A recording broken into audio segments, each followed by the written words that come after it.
But she really leaves me no choice. I gently open the door. So,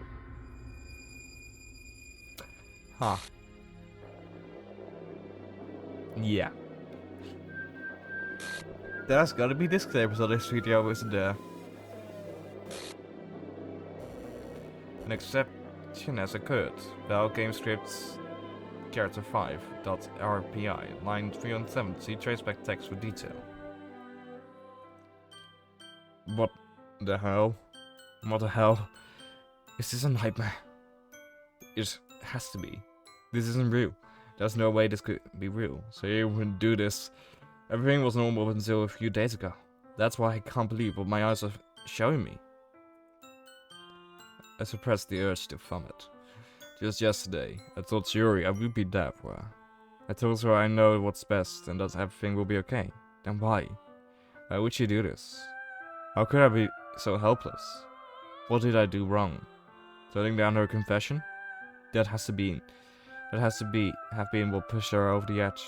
The agonized screams still echoed in my ear. Why did I do that to her when she needed me the most? Why was I so selfish? This is my fault. My swarming thoughts keep telling me everything I could have done to prevent this. If I just spent more time with her, mocked her at school, and gave her what I know she wanted out of our relationship. I could have prevented this. And I could have prevented this. Screw the Literature Club. Screw the festival. I just lost my best friend. Someone I grew up with. She's gone forever now. Nothing I can bring her back. There isn't some game where I can reset and try something different. Well, it is, but we're not going to. I had only one chance, and I wasn't careful enough. And now I'll carry this guilt with me until I die. Nothing in my life is worth more than hers, but I still couldn't do what she needed from me. And now I can never take it back. Never, never, never, never, never. End. Well, is it?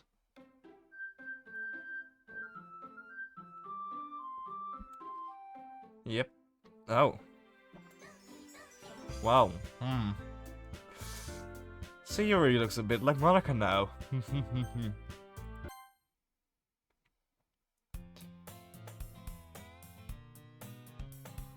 I see an annoying girl running towards me from the distance, waving her arms in the air like she's totally oblivious to any attention she might draw to herself. The girl is all good-looking, my neighbor and good friend since we were children. You know, the kind of friend you never see yourself making today, but she kind of works out because you've known each other for so long. We used to walk to school together on days like this, but starting around high school, she would always sleep more and more frequently. And I would get tired of waiting up. But if she's going to chase after me like this, I almost feel better off running away. However, I just sigh and idle in front of a crosswalk and let catch up with me.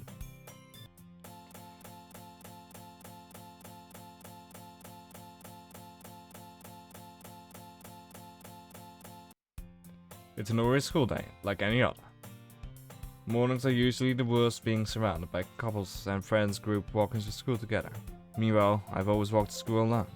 I always tell myself it's about time I meet some girls or something like that. But I have no motivation to join any clubs. I'm perfectly content just getting by on the average while spending my free time on games and anime.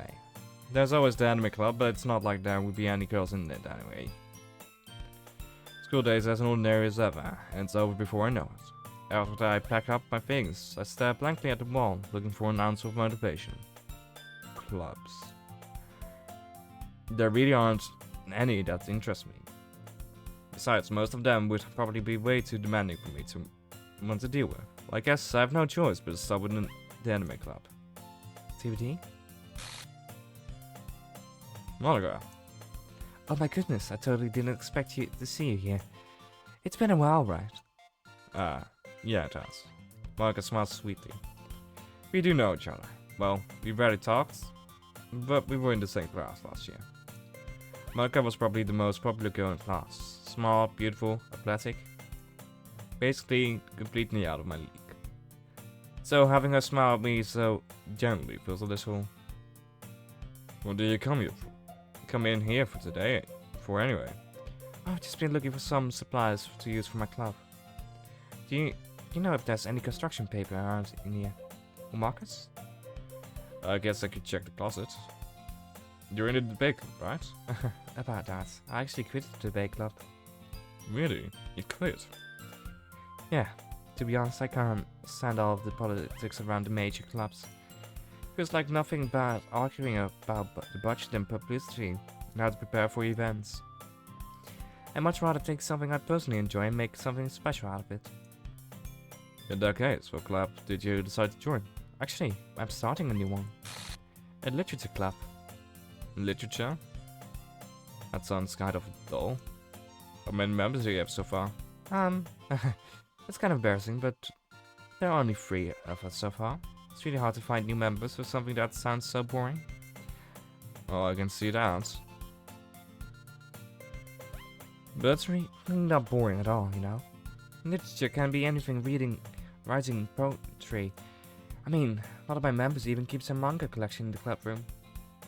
Wait, really? Yeah, it's funny, right? She always insists that manga is literature too. I mean, she's not wrong, I guess. And besides, a member is a member, right? Did Monika just say she? Hmm? Hey, TBD. By any chance, are you still looking for a club to join? Ah, I mean, I guess so, but... In that case, is there any chance you could do me a big favor? I won't ask you to join, but if you could, at the very least visit my club, it would make me really happy. Please.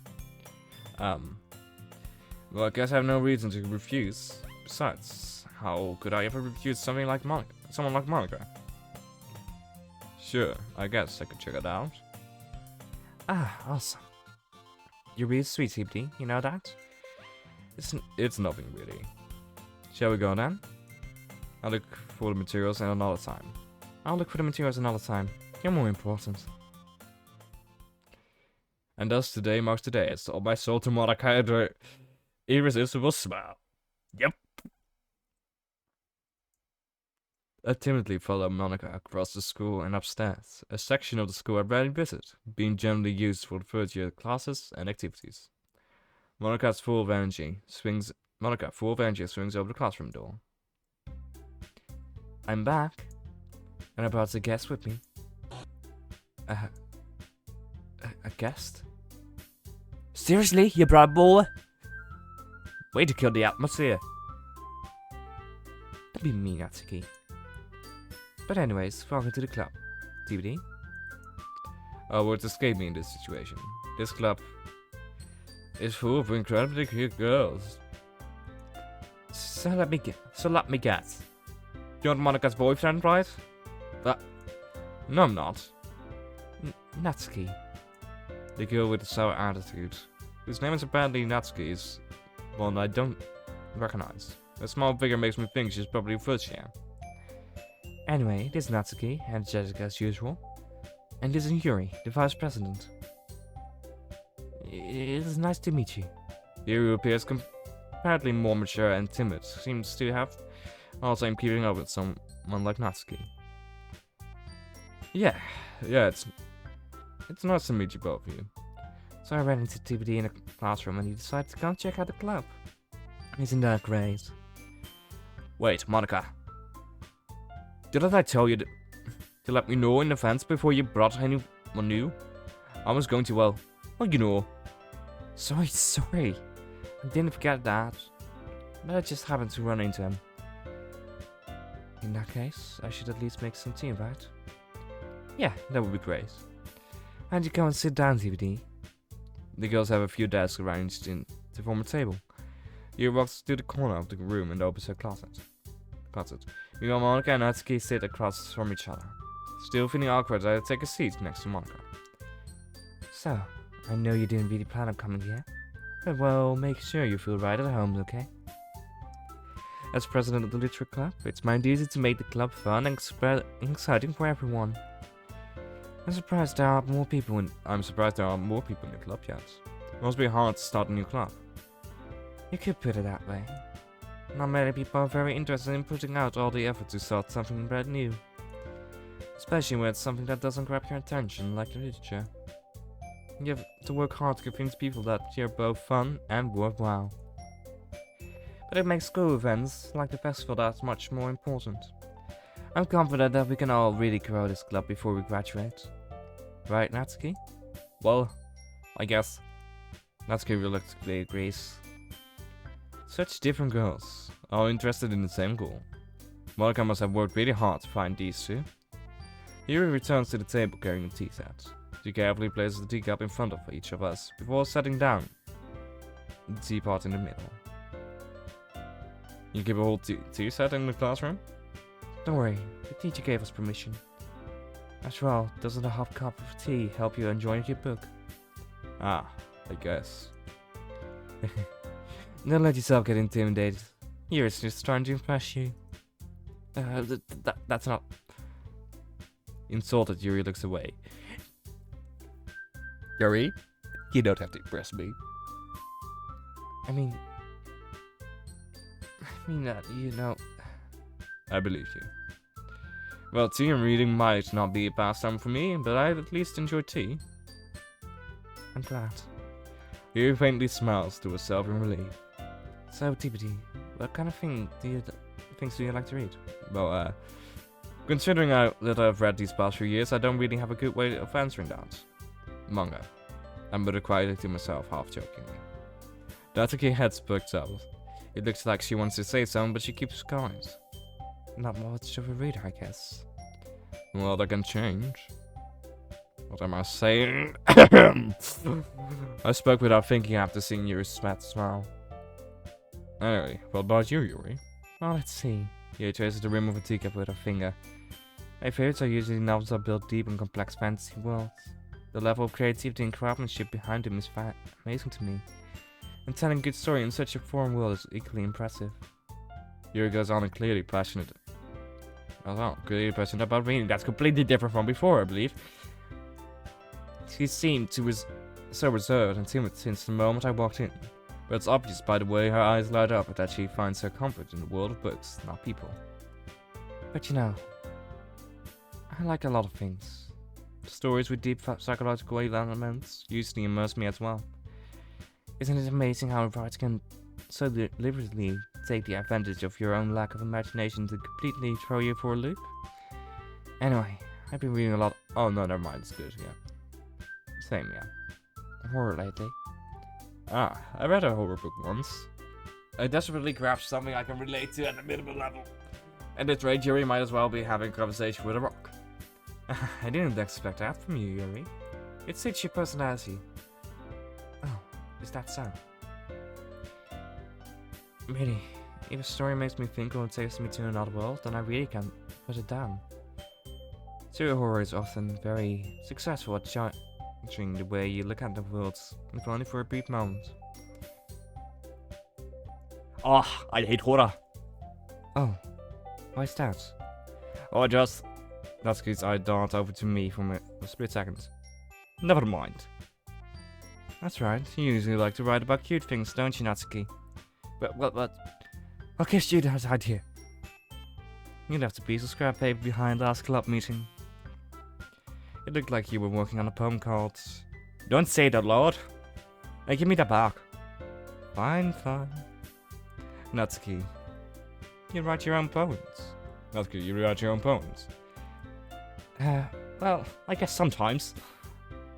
What do you care? I think that's impressive. Why don't you share them sometime? No. Natsuki averts her eyes.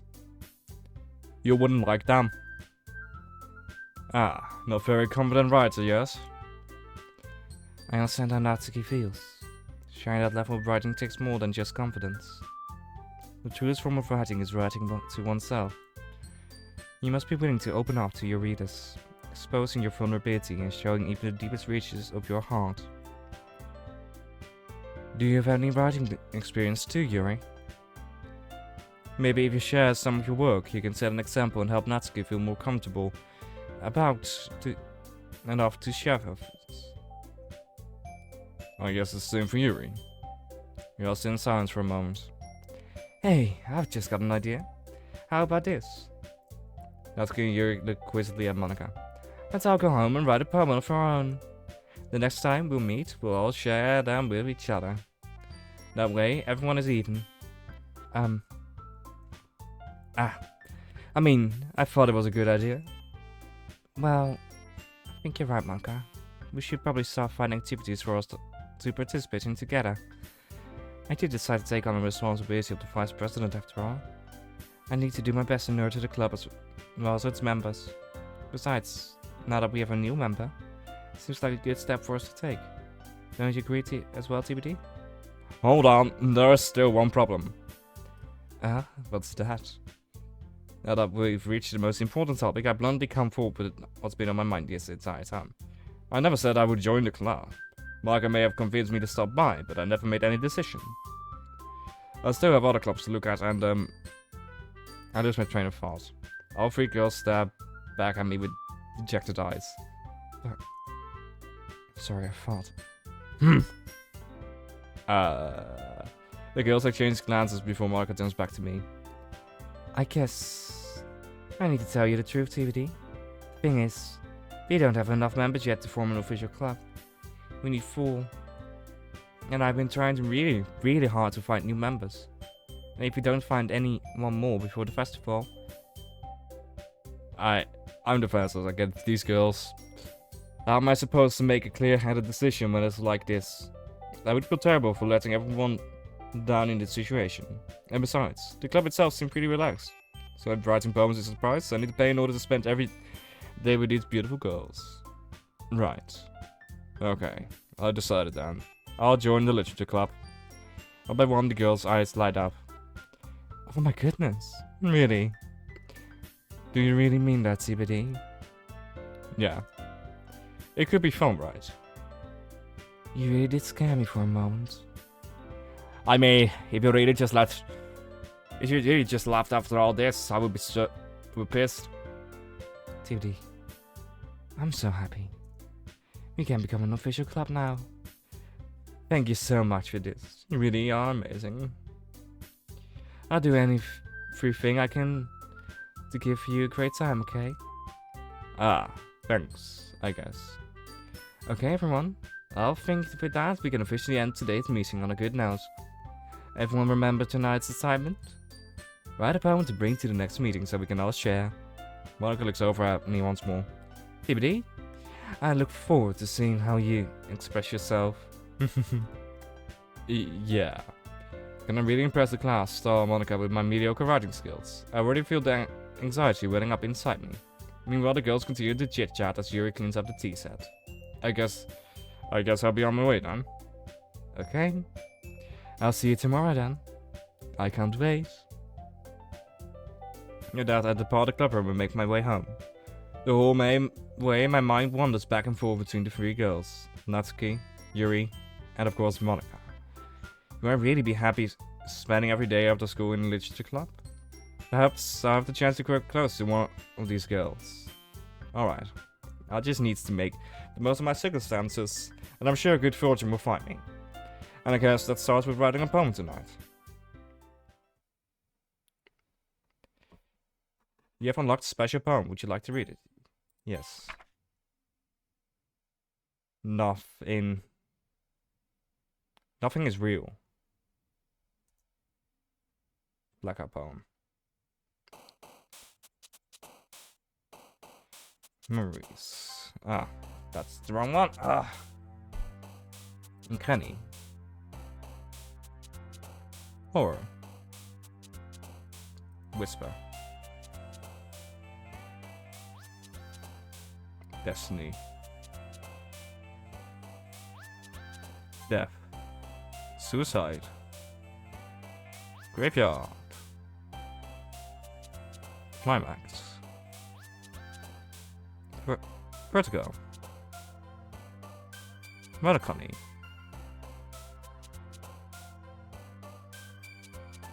Pleasure. Extraordinary. Secretive. Dark. Nature.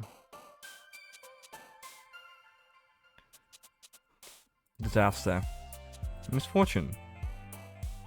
Frightening. Pure.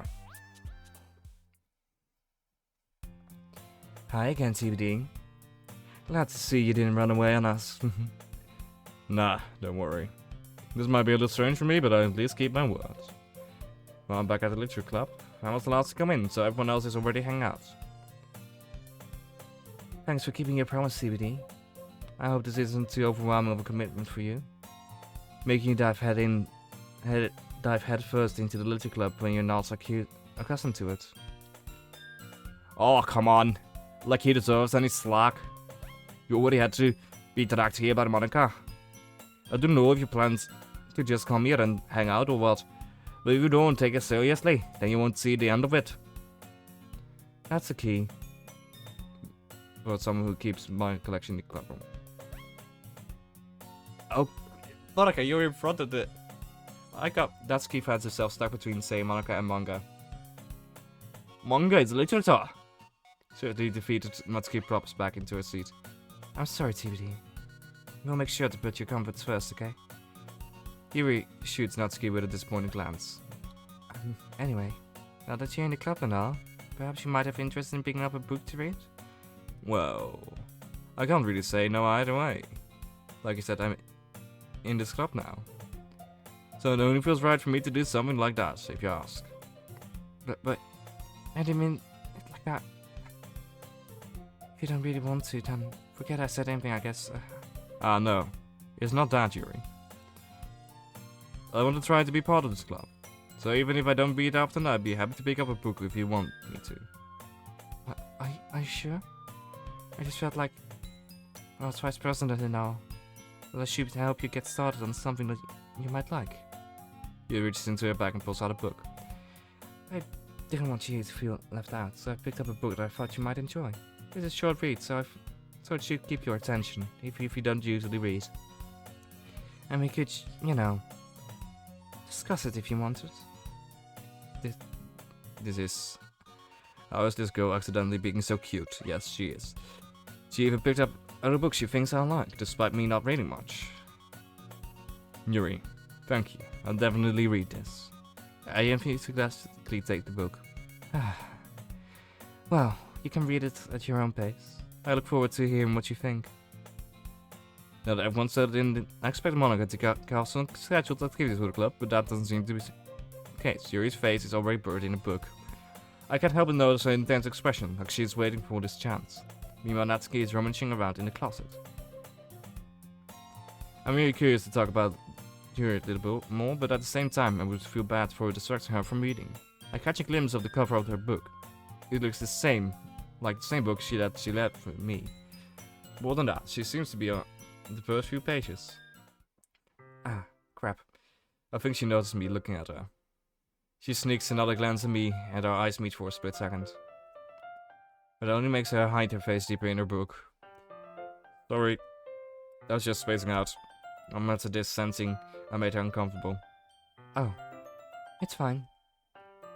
If I was focused, then I probably wouldn't have noticed in the first place. But I'm just rereading a bit of this, so... And that's the book you gave me, right? Mm-hmm. I want to reread some of it. Not for any particular reason. Just curious, how come you have 2 copies of the same book? Ah, well, when I stopped at the bookstore yesterday, that's not what I meant. I mean, I just have to buy 2 of them. Ah, I see. There's something fairly obvious here that Yuri isn't telling me, but I decided to let it go. I'll definitely start reading it soon. I'm glad to hear. Once it starts to pick up, you might have a hard time putting it down. It's a very engaging and relatable story. Is that so? What's the story about anyway? Well, I'll look at the cover of the book. The book is titled Portrait of Markov.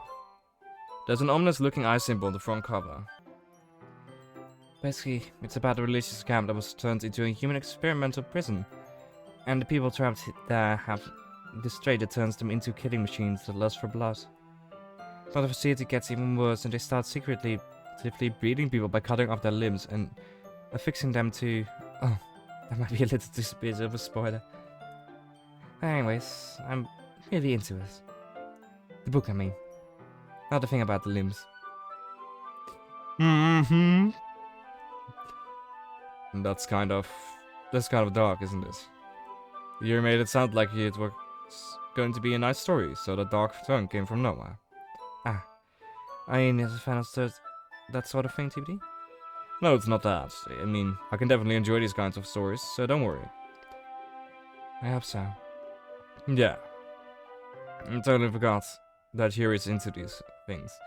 She shows shy and reclusive on the outside, but her mind seems to be completely different. It's just that this kind of story, it's the kind of that tendency to look at life from a strange new perspective. When horrible things happen, not just because someone wants to be evil. Because the world is full of horrible people and we're all worthless anyway. Then suddenly... I'm rambling, aren't I? Not again. I'm sorry. Hey, don't apologize. I haven't lost interest or anything. Well, I guess it's alright then. But I feel like I should let you know that I have this problem. When I let things like books and writing fill my thoughts, My whole body... I kind of forget to pay attention to other people. So I'm sorry if I end up saying something strange. And please, stop me if I start talking too much. And that's... I really don't think you need to worry. That just means you're passionate about reading. The least I can do is listen. It's a literature club after all. Ah, that's true. In fact, I might as well get started reading it, right? Yes. I mean, you don't have to, but What are you saying? Let me just get the book. And quickly retrieve the book that I had put into my bag. Alright, it's fine if I sit here, right? I slip into the seat next to Yuri's. yeah. Are you sure? You seem a little apprehensive. Sorry. It's not that I don't want you to. It's just something I'm not very used to. It's pretty in company with someone. I see. Well, just tell me if I end up distracting you or anything. Alright. I open the book and start the prologue. I soon understand what Yuri means about reading in company. It's if I can feel her presence over my shoulder as I read. It's not a particularly bad thing. Maybe a little distracting, but the feeling is somewhat comforting. Yuri is in the corner of my eye. I realize that she's not actually looking at her own book. I glance over. Looks like she's reading from my book instead. Sorry. You really apologize a lot, don't you? I do? I don't really mean to. Sorry. I mean... Yeah, this should work, right? I slip my desk until it's like up against Yuri's. Then hold my book more between the two of them. I suppose so. Yuri timidly closes her own copy. Once we each lean in a bit, our shoulders are almost touching. It feels like my left arm is in the way, so instead I use my right hand to hold the book open. I guess it makes it kind of difficult to turn the page. Yeah. Yuri takes her left arm and holds the left side of the book between her thumb and forefinger. I do the same with my right arm, on the right side of the book. That way I turn the page and Yuri slides it under the thumb, under her thumb after it flips to her side. By holding it like this, we were huddled even closer together than before. It's actually kind of distracting me.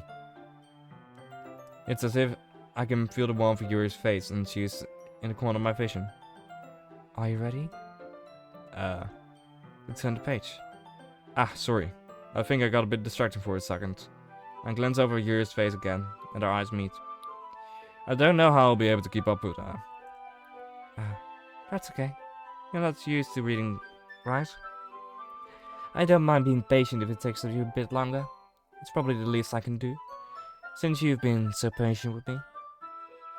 Yeah. Thanks. Continue reading. Yuri no longer asks me if I'm ready to turn the page. Instead, I just assume that she finishes the page before me, so I turn it by my own volition. We continue the first chapter in silence. Even so, turning each page almost feels like an intimate exchange. My thumb gently letting go of the page, letting it flutter over to her inside as she catches it under her own thumb. Hey, Yuri. This might be a silly thought, but the main character kind of reminds me of you a little bit. No, I don't relate to this character at all. Definitely not. Really? I just think of the way she second guesses things she says and all that. That's what you were talking about. Sorry. I thought you meant something else about her. Something else? Never mind. You didn't even get that far yet. So I don't know why that came into my head. Yuri, are you feeling alright? Uh, Yuri's been a little fidgety ever since we started reading. You can rest if you're feeling sick or something. Your breathing is a little... My breathing? Yuri put her hands on her chest, as if to feel her heartbeat. I don't even notice. Anyway, I'm fine. Just need some water. Alright, then push yourself. Yuri stands up and practically rushes out of the classroom. What on earth was that about? TBD? Something happened just now? I have no idea. Yuri was acting a little strange, I guess. So you don't know anything? Sorry. Sorry, I can't say I do. Are you worried about her? Oh, no, not really. I'll just make sure that you didn't do anything to her. No, nothing. Don't worry, I believe you, silly. Yuri just does this sometimes, so it's nothing alarming. Alright, if you say so. Anyways, why don't we start with sharing our poems with each other? Shouldn't we wait for Yuri? Well, she might be a while, so I just figured we'll get started without her. Is that okay? Yeah, I was just asking. I stand up. I'll make a mental note of where I left off in the book, then slip it back into my bag. Who should I share my poem to first? Monika. Let's be safe. Yesterday she seemed eager to read my poem, and I want her to know I'm putting in effort. Hi, TBD. Having a good time so far? Yeah. Good. Glad to hear it. By the way, since you're new and everything, if you ever have any suggestions for the club, like new activities or things we can do better, I'm always listening. Don't be afraid to bring things up, okay? Alright, I'll keep that in mind. Of course, I'll be afraid to bring things up. I'm much better off just going with the flow until I'm more settled in. Anyways, want to share your poem with me? It's kind of embarrassing, but I guess I have to. Don't worry, TBD. We're all a little embarrassed today, aren't you know? There's that sort of barrier that we'll all learn to get past soon. Yeah, that's true. Monika, my poem. Great job, TBD. I'm just going ooh in my head while reading it. It's really metaphorical. I'm not sure why, but I didn't expect you to go for something so deep. Guess I underestimated you. It's easiest for me to keep everyone's expectations low. That way I always count when I put in some effort. That's not fair. Are you fair? Well, I guess it worked anyway. You know that Yuri likes this kind of writing, right? Writing that's full of imagery and symbolism. Sometimes I feel like Yuri's mind is just totally detached from reality. I don't mean that like a bad thing. But sometimes I get the impression that she's just totally gives up on people. She spends so much time in her own head that's probably much more interesting place for her. But that's why she gets so happy when you treat her with a lot of kindness. I don't think she's used to being indulged like that. She must be really starved for social interaction, so don't blame her for coming on a little strongly. Like earlier. I think if she gets too stimulated, she ends up withdrawing and looking for alone time. Suddenly the door opens. Yuri! I'm back. Did I miss anything? Not really. Well, we all started sharing our poems with each other. Already? I'm sorry for being late. No need to apologize. We still have plenty of time, so I'm more glad that you took all the time that you needed. Alright. Thanks, Monika. I suppose I should go get my poem now. Anyways, do you want to read my poem now? Don't worry, I'm not very good. You sound pretty confident for someone who claims to be not very good. Oh, that's cause I have to sound confident. That doesn't mean I always feel that way, you know? I see. Well, let's read it then.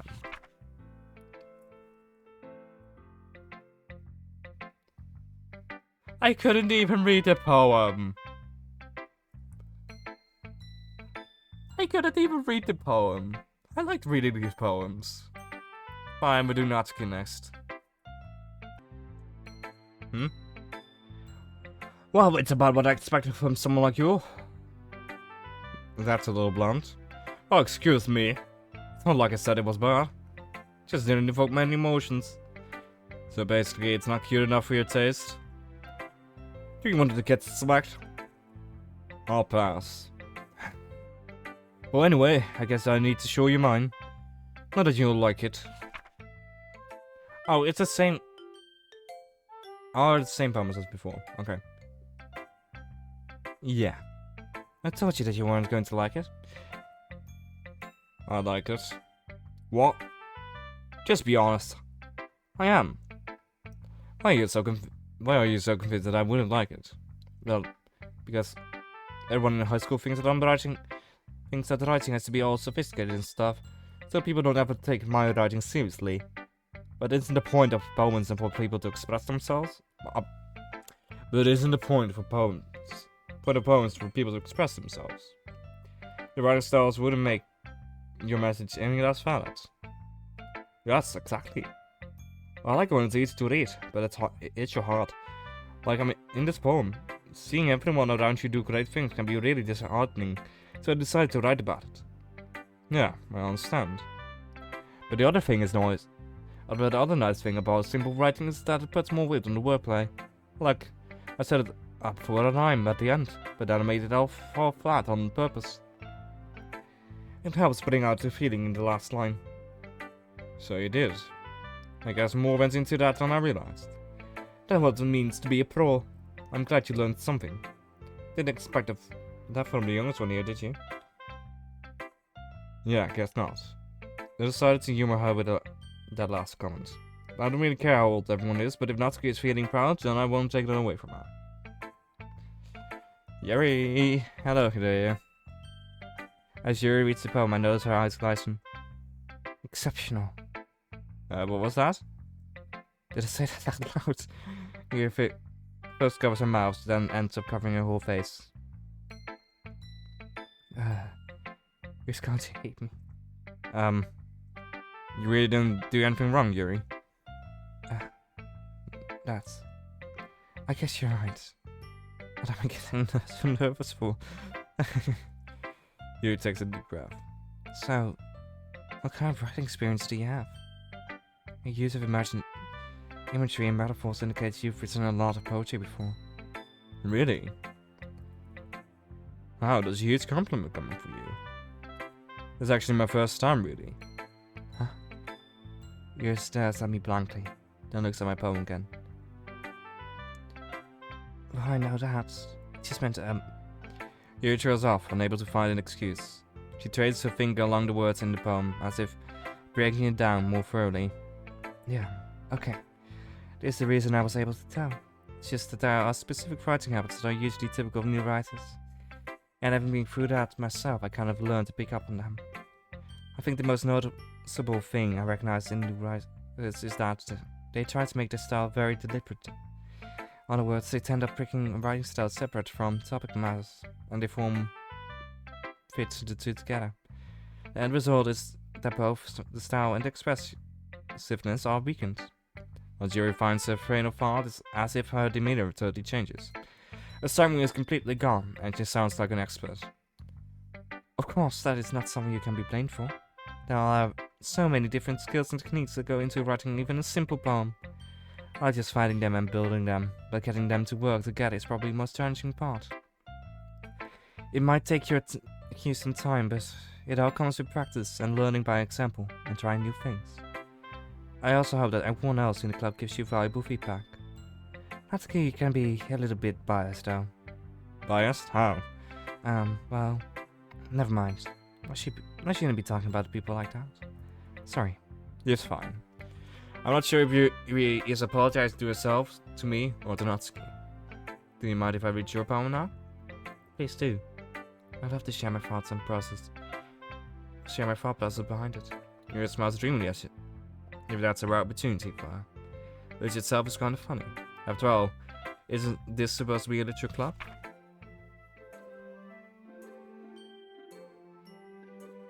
kind of same poem. I'm sorry, I have such terrible handwriting. What?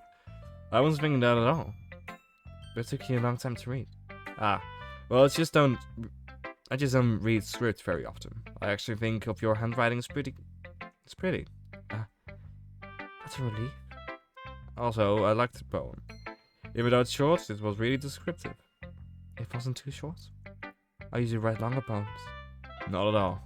I'm really glad you like it. I'll be honest, since it's our first time sharing, I wanted to write something a little bit more mild. Something easy to digest, I suppose. Are you into ghosts, Yuri? Actually, the story isn't about a ghost at all, TBD. Really? I must have totally missed the point. Well, I suppose you did only glance over it after all. But remember that poets often express their own thoughts, feelings, and expressions in their work. They usually do more than a simple story. Do more than tell a simple story or paint a picture. In this case, perhaps the subject of the poem is only being symbolically compared to a ghost, lingering in a last remaining place of comfort, unable to let go of the past, and soon to be left with nothing. That's a lot more solemn putting it that way. I hadn't even thought of that. That's impressive. It's nothing really. Here's what's impressive too, so... Nah. If anything, I could probably learn a thing or two from you. You think so? Yeah, of course. You know, I was really nervous about doing all this, but in the end, I enjoyed it. I'm going to keep doing my best for you, TBD. Me too. I guess that was everyone. I glanced around the room. That was a little more stressful than I anticipated. It is as if everyone is judging me for my mediocre writing abilities. Even if they are just being nice, there's no way my poems can stand up to theirs. It is a literature club after all. I sigh. I guess that's what I ended up getting myself into. Across the room, Monika is writing something in a notebook. My eyes land on Yuri and Natsuki.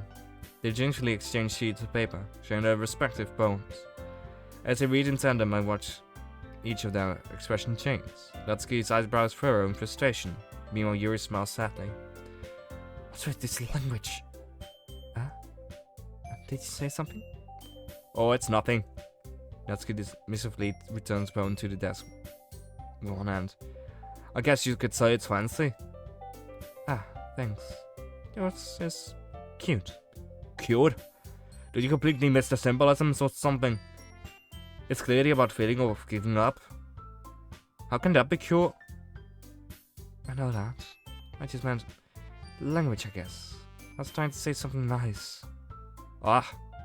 You mean you have to try hard to come up with something nice to say? Thanks, but I really didn't come out nice at all. I do have a couple suggestions. If I was looking for suggestions, I would have asked someone who actually liked it. Which people did, by the way. Monika liked it, and TBD liked it too. So based on that, I'm glad to give you some suggestions of my own. First of all, excuse me. I appreciate it, but I spent a long time establishing my writing style. I don't expect it to change anytime soon. Unless, of course, I come across something particularly inspiring. Which I haven't yet. And TBD liked my poem too, you know. He even told me he was impressed by it. Natsuki slowly stands up. Oh, I didn't realize you were so invested in trying to impress a new member, Yuri. It's alright. No, you just... Yuri stands up as well. Maybe you're just jealous that JPD appreciate my advice more than he appreciate yours. And how do you know you didn't appreciate my advice more? Are you that full of yourself? No. If I was full of myself, I would deliberately go out of my way to make everything I do overly cutesy. Ugh. Well, you know what?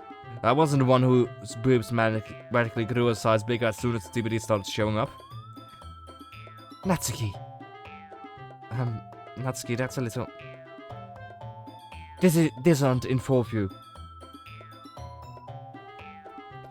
Taking out your own insecurities or others like that. You really act as young as you look, Natsuki. Me? Look who's stalking you wanna be etchy bitch? Sorry, that's lifestyle is too much for someone of your mental age to comprehend. See? Just saying that proves my point. Most people learn to get over themselves after they graduate middle school, you know. If you want to prove anything, let's stop harassing others with your sickening attitude. You think you can counterbalance your toxic personalities by dressing all electric? The only thing about you is how hard you try. Whoa, be careful, or you might cut yourself on that edge, Yuri. Oh my bad, you already do, don't you? Really just accuse me of cutting myself? What the fuck is wrong with your head? Yeah, go on. Let him really hear everything you really think. I'm sure he'll be head over heels for you after this. I mean, Natsuki. I already am. It is of the group. Jeez, the one I like. Suddenly Yuri turns towards me as if she just noticed I was standing there. TBD. She's just trying to make me look bad. That's not true. She started it.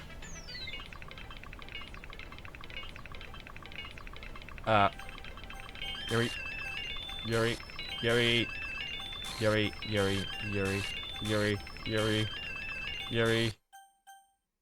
Monika? Yuri. Hey TBD. Why don't we step out for a little bit? Okay? Sorry about that. They really shouldn't have tried to get you involved. It's probably better for us to stay out of this. We'll go back inside once they're done yelling. Some president I am, right? I can't even confront my own club members properly. I just wish I was able to do a little bit more assertive sometimes. But I never have it in me to put my foot down against others. You understand, right? Anyway, if this makes you want to spend less time with the others, then that's fine. I'll be happy to spend time with you instead. So Natsuki runs out of the classroom. She quickly runs away. Oh dear. Well, it looks like they're done.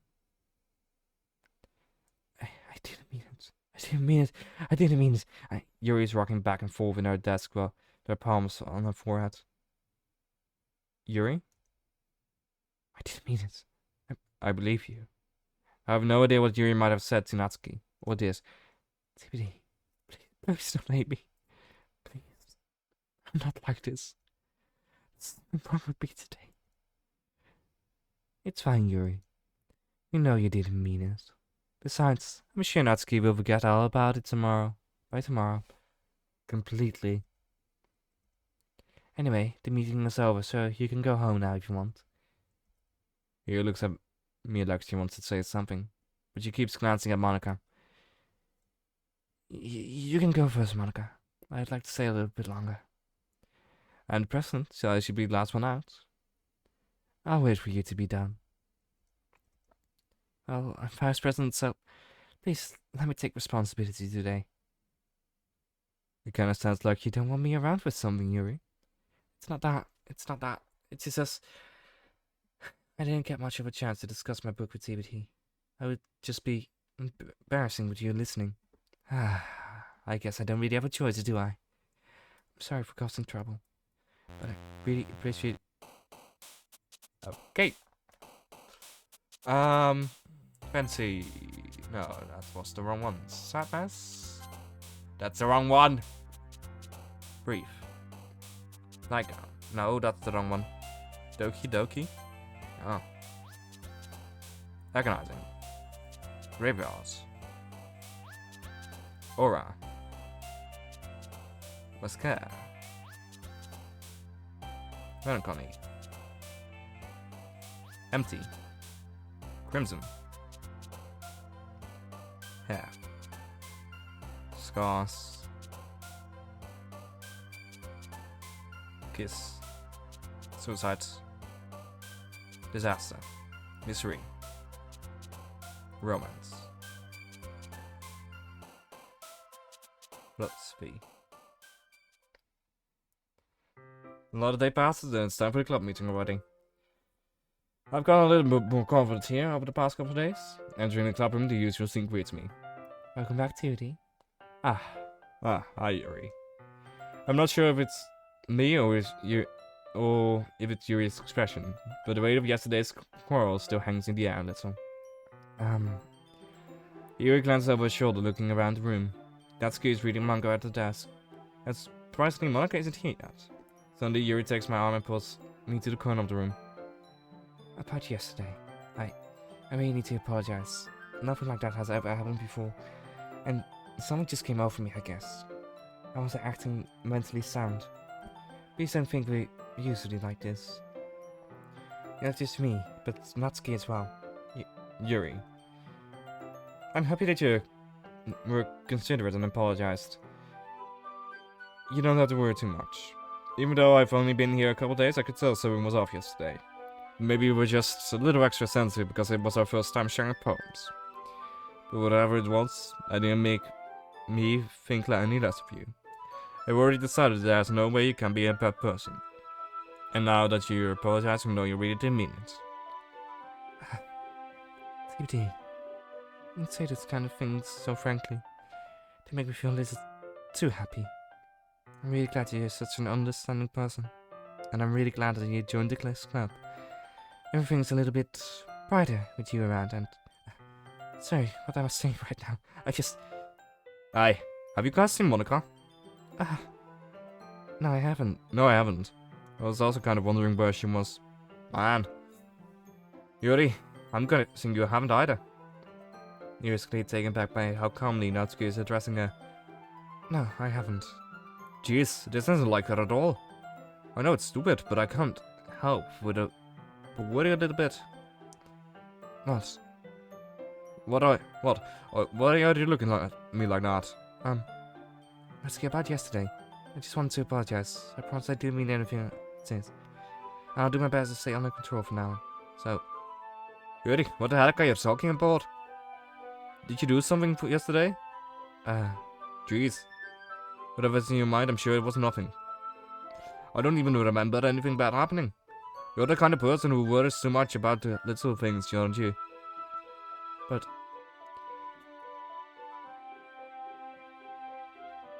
Miss Bosseklov's blindsided lifeline on a reciprocally faultlessly offered sick night. I'll accept your apology anyway, if it helps you feel better about it. Besides, it's kinda nice to hear since I was afraid you secretly hated me or something like that. Yeah. No, not at all. I don't hate you. Well, you're kind of weird, but I don't hate you either. Natsuki turns to me. You're still on trial, though. Hey. Suddenly the door swings open, sorry. Also, Natsuki's switching accent. And that's just the game glitching.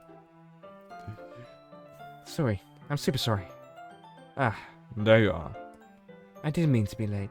I hope you guys weren't worried or anything. Nah. Well, Natsuki was. I was not. What took you so long, anyway? Well, my last period today was City Hall. To be honest, I kind of just lost track of time. That makes no sense, though. You would have been hit. You would have heard the bell ring at least. I mustn't have heard it since I was practicing piano. Piano? I wasn't where you play music as well, Monika. Oh, don't give me much credit than I deserve. I guess I've been practicing for a while, but I'm still not really good yet. Still, that must require a lot of dedication, so I'm still impressed. Oh, well, thanks, Yuri. You play something for us sometimes. That's... Monika looks at me.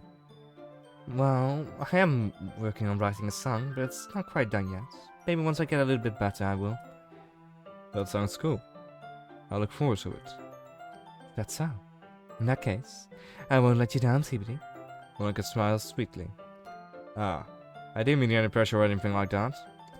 Don't worry. I was hoping that I could share it with you anyway. I guess that's why I've been practicing so much recently. I see. I'm not sure if Monika was referring to the whole club or just me. In that case, best of luck. Thanks. So I didn't miss anything, did I? No, not really. I chose not to bring up everything that the three of us talked about. Besides, Natsuki has already gone off into the closet. TBD. Think your compliments put me in a good place. I was wondering if you would like to spend some time together today. I mean, in the club. Yeah, definitely. I planned on it anyway. Okay, can we start now? Let's find a place to sit. Benedict, I'm being a little forceful, aren't I? I'm sorry. Oh, just one step behind me for some reason. Don't worry about it. If anything, it's nice to see you have so much energy. Yeah. But I need to try to calm down. I won't be able to focus on reading like this. Take your time. Yuri takes a deep breath and then pulls a copy of the book out of her bag. Actually, I have a request. Do you mind if I make some tea first? Not at all. Thanks very much. If there's one thing that I can make my reading time here any better, it's a nice cup of tea. Not to mention, for yourself as well. Yuri stands up and makes her way to the closet. I follow and watch her as she retrieves a small water pitcher from the shelf, the kind with water with a filter inside. Can I hold this for a second? Sure. Yuri hands me the water pitcher, and also fetches in the electric kettle. I'm going to plug this in at the teacher's desk, and then I'll get some water. She walks past me and sets the kettle down on the teacher's desk. I simply watch her movements. To my surprise, the way she moves really contrasts to her speaking mannerism, especially because of her long legs. She appears elegant and methodical. Okay, may I have the water pitcher? Thanks, I'll be right back. Might as well walk with you. That's okay. You stay here. I won't take too long. Pitcher in hand, Yuri goes out of the classroom. Did Yuri leave again? No, it's not like that this time. She's just filling up water pitchers and make tea. Oh, okay. Sorry for misunderstanding. 10 minutes pass. Yuri said it wouldn't take long. Is something holding her up? I'm bored, just waiting. Yeah, so I decided to go look for her. Let's see. The most logical place for Yuri to be would be the nearest water fountain. I start heading down the hall. What's that noise? It's coming from around the corner. It sounds like breathing. A sharp inhale, like something is sucking the air through her teeth. Are they in pain? I reach out the corner and peer out. Yuri.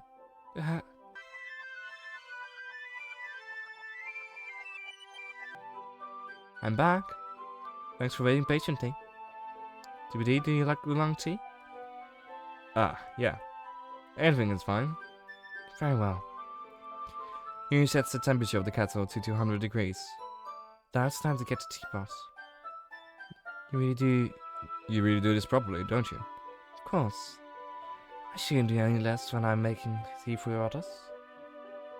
Even if I'm not an expert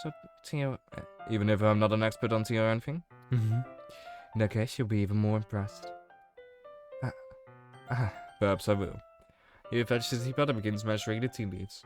To my surprise, she even starts humming a little to herself. You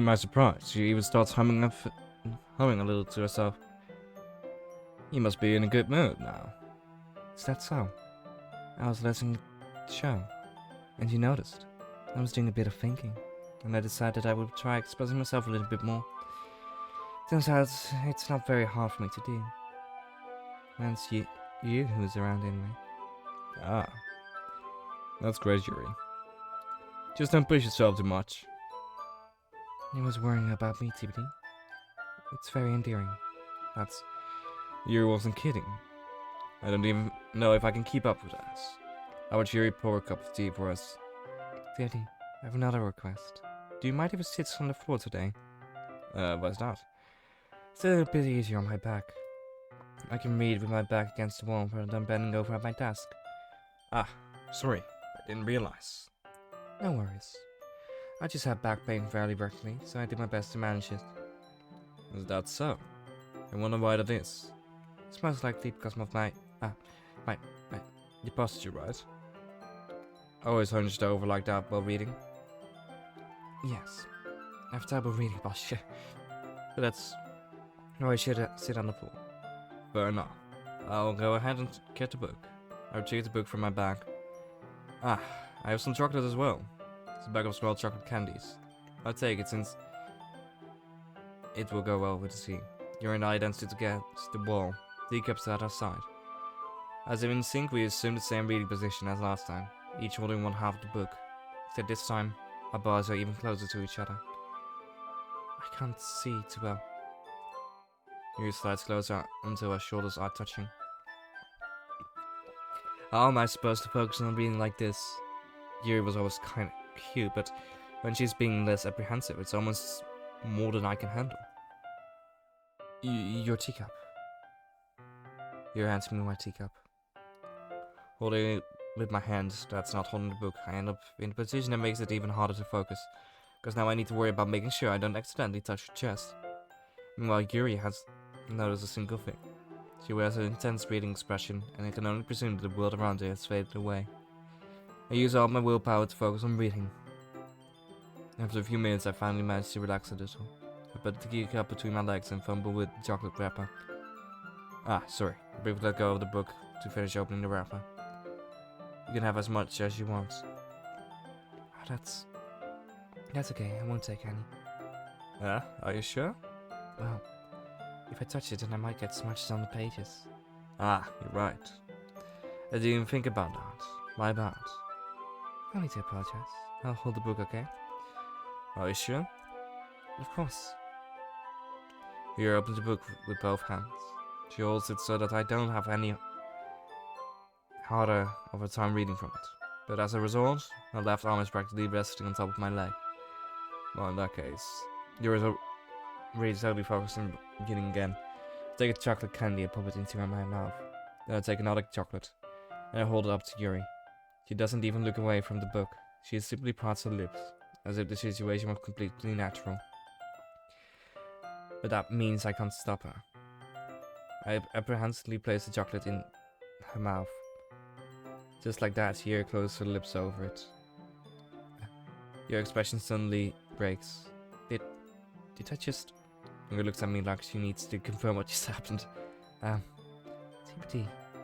Sorry, I guess I shouldn't have done that. Yuri starts to breathe heavily. I can't... TBT. Suddenly Yuri forcefully grabs my arm and jerks me to my feet. My teacup gets knocked over. TBT. My heart won't stop pounding, TBT. I can't calm down now. I can't focus on anything anymore. Can you feel it, TBT? Yuri suddenly presses my hand against her chest. Why is this happening to me? I feel like I'm losing my mind. I can't make it stop. It even makes me not want to read. I just want to look at you.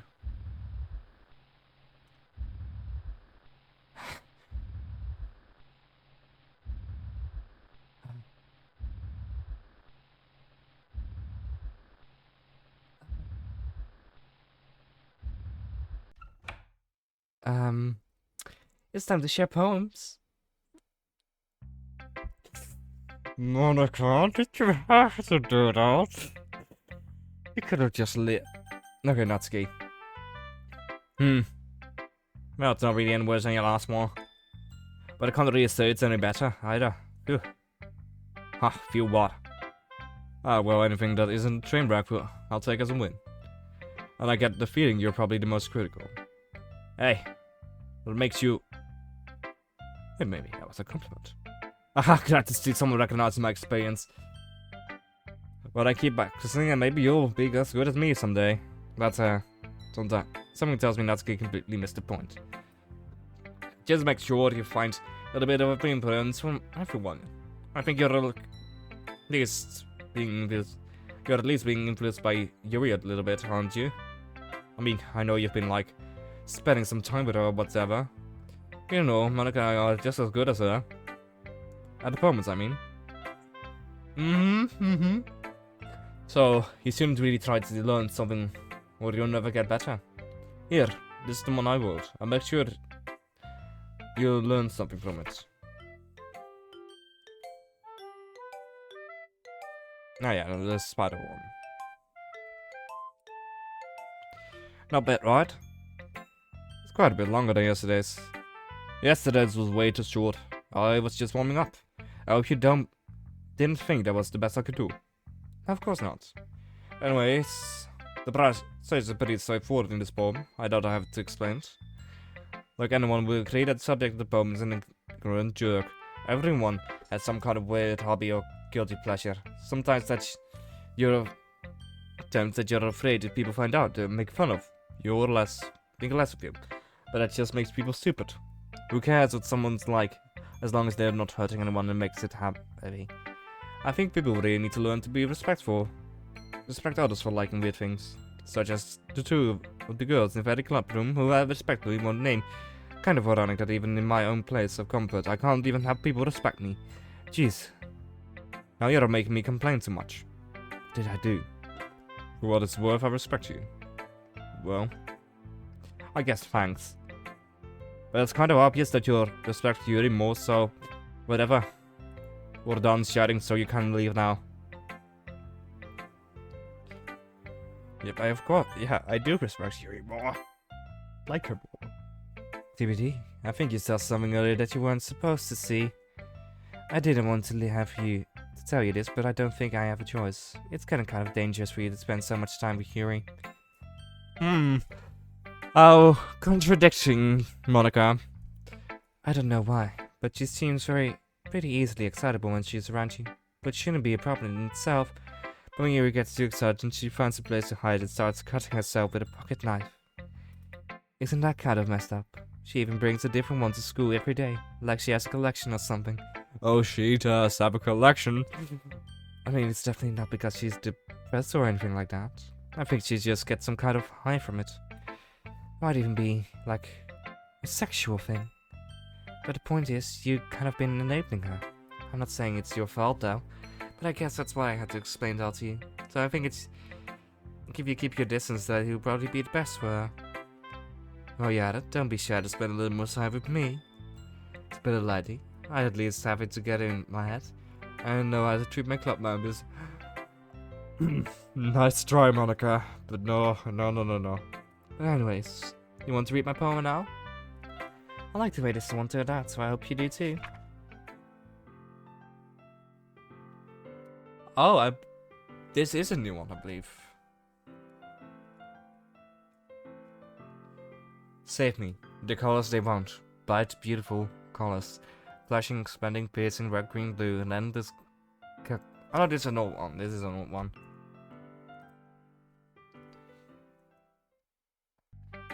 Sorry, I know it's kind of abstract. I'm just trying to, well, never mind. There's no point in explaining. Anyway, here's Monika's writing tip of the day. Sometimes you find yourself facing a difficult decision.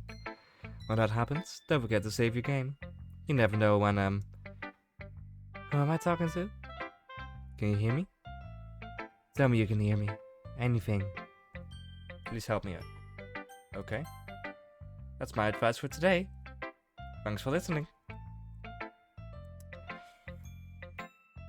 Let's... oh yeah, there's a new game. That's what it's... just to be certain safe, yeah? Ooh, Yuri. Hey there, girl. I've been waiting for this. Let's see what you've written for today. Yuri starts the poem with a surprised expression on her face. Do you like it? TBD. This one might even be better than yesterday's. How did you even pick up on this so quickly?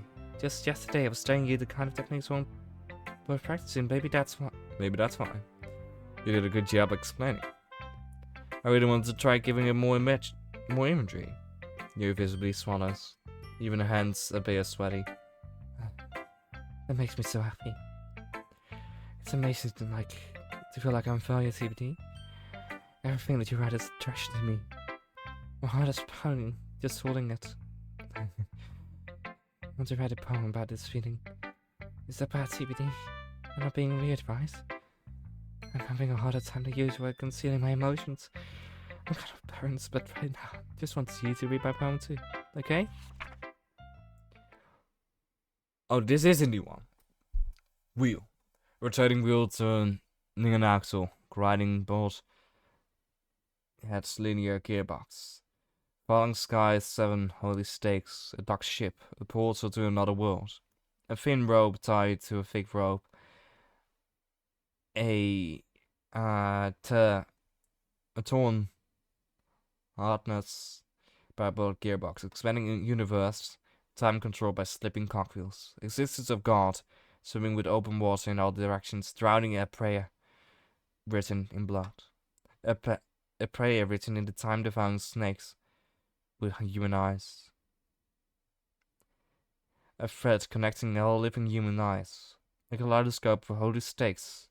Exception exceptional gearbox, a sky of exploding stars, God disapproving the existence of God, a wheel rotating in 6 dimensions, 40 gears and a tickling clock, a clock that ticks on second for another rotation, every rotation of the planet, a clock that ticks throughout 40 times every time it ticks, every second time about a bolt hands of holy stakes that try to the existence of a docked ship to another wall, a kaleidoscope of blood written in clocks, a time-dividing prayer connected to the sky, 40 gears, entered open human eyes in all directions.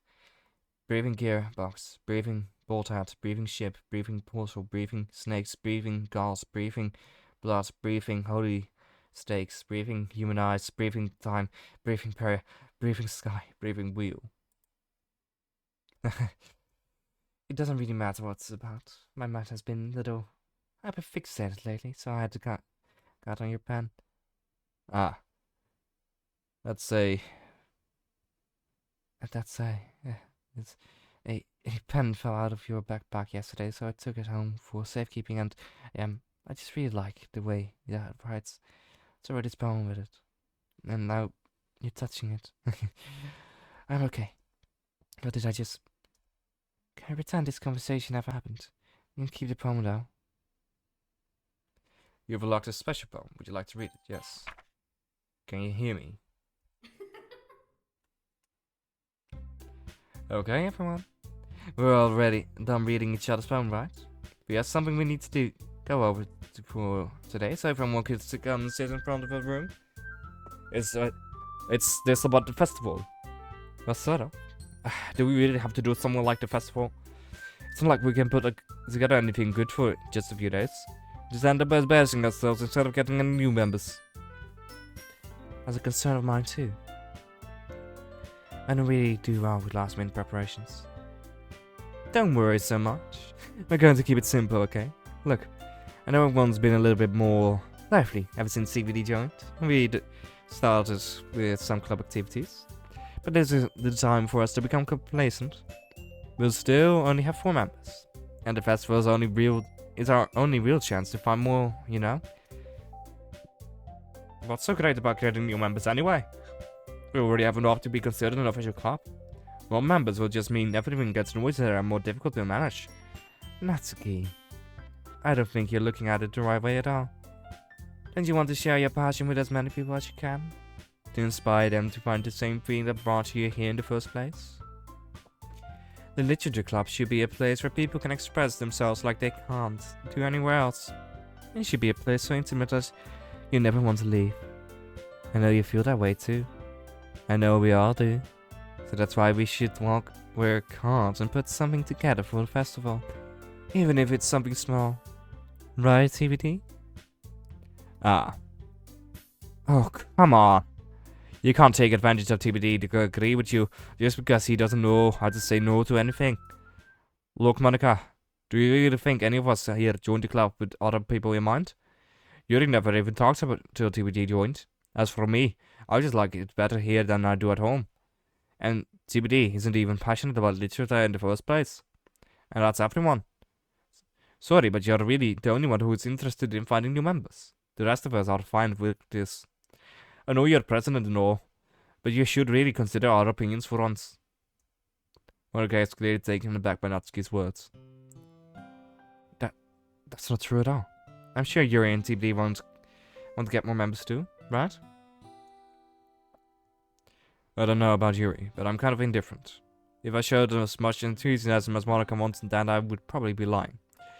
Still, if it's up to me to rescue this situation, no. Natsuki's right, isn't she? This club is nothing more than a place for a few people to hang out. Why did I think that everyone here saw it the same way as I did? But that doesn't mean we're against getting new... we're against getting new members or anything. TBD, why did you even join this club? What were you hoping to get out of it? Well, that's not something we can really be honest about, is it? In fact, if I remember, you weren't even given a choice not to join. Monika sits down and stares at her desk. What's the point of all this anyway? What if starting this club was a mistake? Now you've done it, Natsuki. What? Me? I just spoke my mind. It is a crime to be honest. It's not about being honest. It's about word choice. Besides, you have no right to speak for everyone else in the club like that. You don't understand all. I just want to play the place that feels moist to hang out with a few friends. Is there a problem with the club being that for me? There aren't many other places like this for me. And Monika wants to take it away from me. She's not taking away anything. No, TBD. It's not the same. It won't be the same with the direction you wants to take it. If I want that, then I could have just joined another stupid club. But this one, I mean, at least for a little bit of time. Things were nice. Let's start speaking up of things. I'm going home. I feel like I don't belong here right now. Natsuki.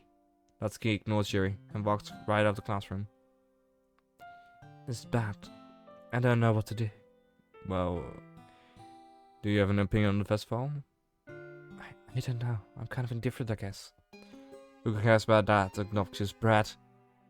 I mean, I like how nice and quiet the club is right now. And I'm just happy with you here.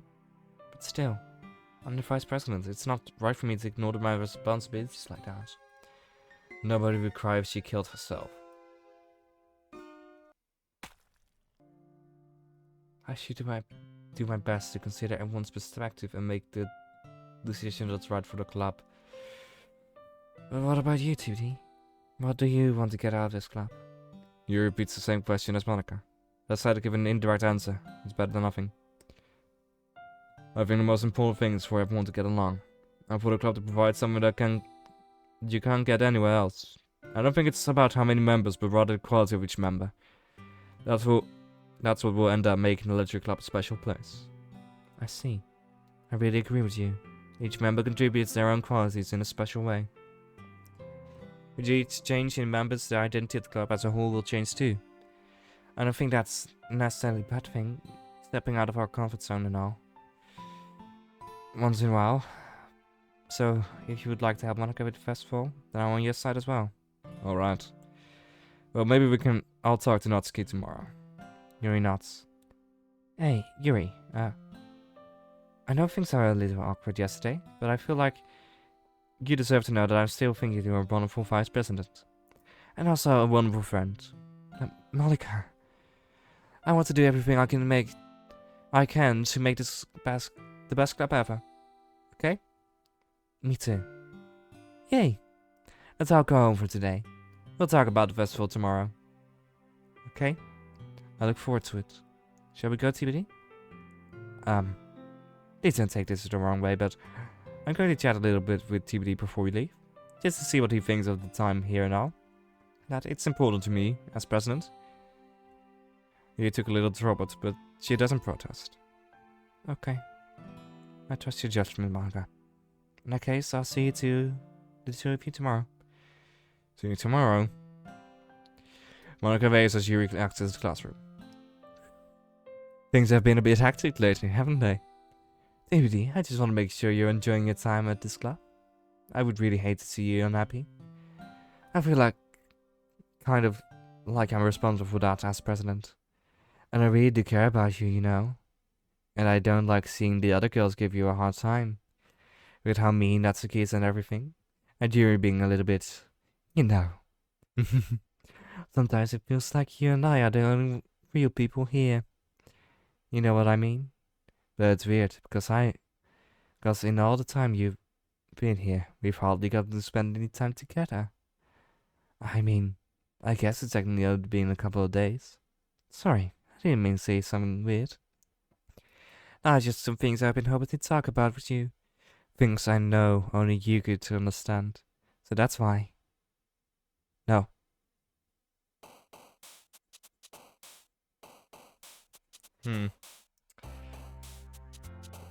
I'm quiet.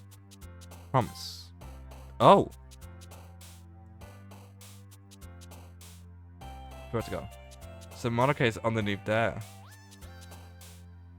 Misery. Vitality. Misfortune. Time? Prayer.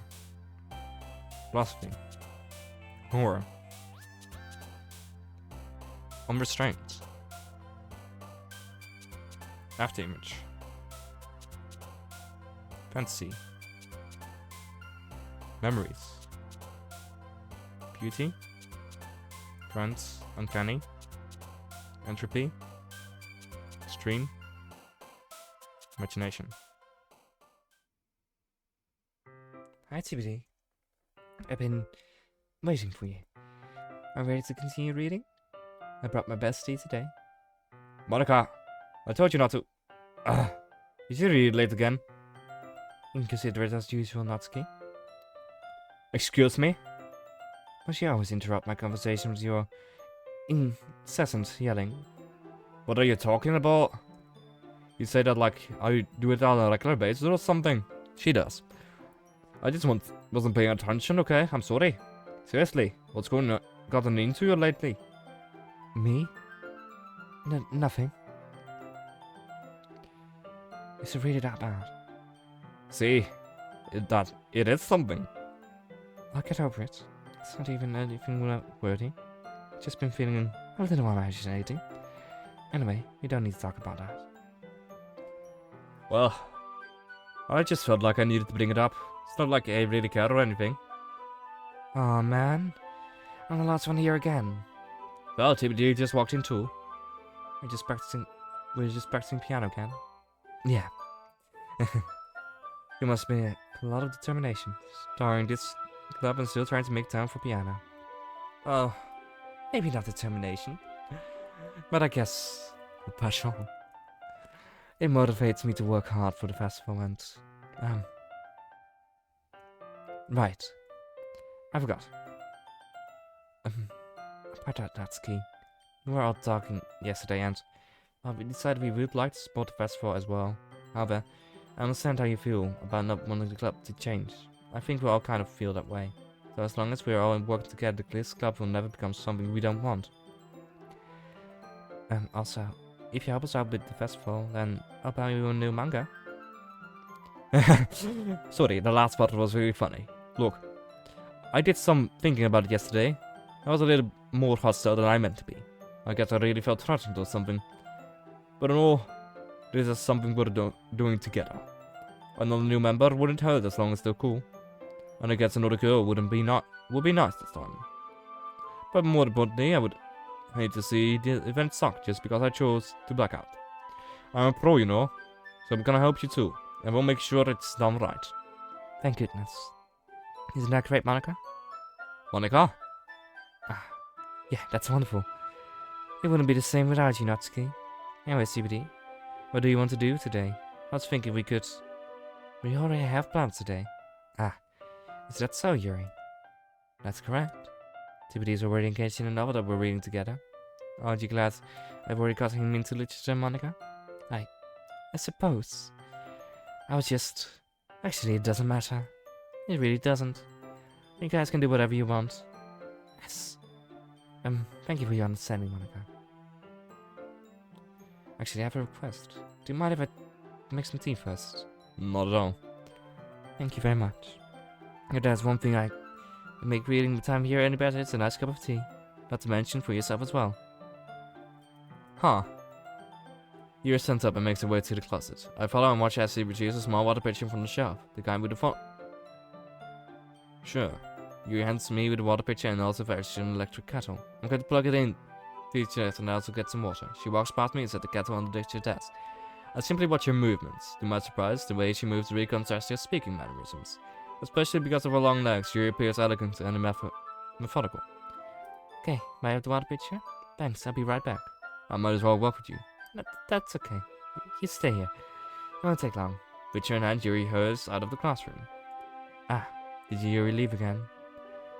No, it's not like that this time. She's just filling up the water pitcher to make tea. Okay. Sorry for misunderstanding. 10 minutes pass. Yuri said it wouldn't take long. There's something holding her up. I'm bored. She's waiting it, so I decided to go look for her.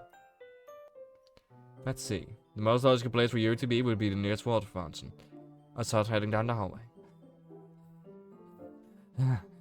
What's that noise? It's coming from around the corner. It sounds like breathing. A sharp inhale like something is sucking the air through their teeth. Are they in pain? I reach the corner and peer out. Yuri?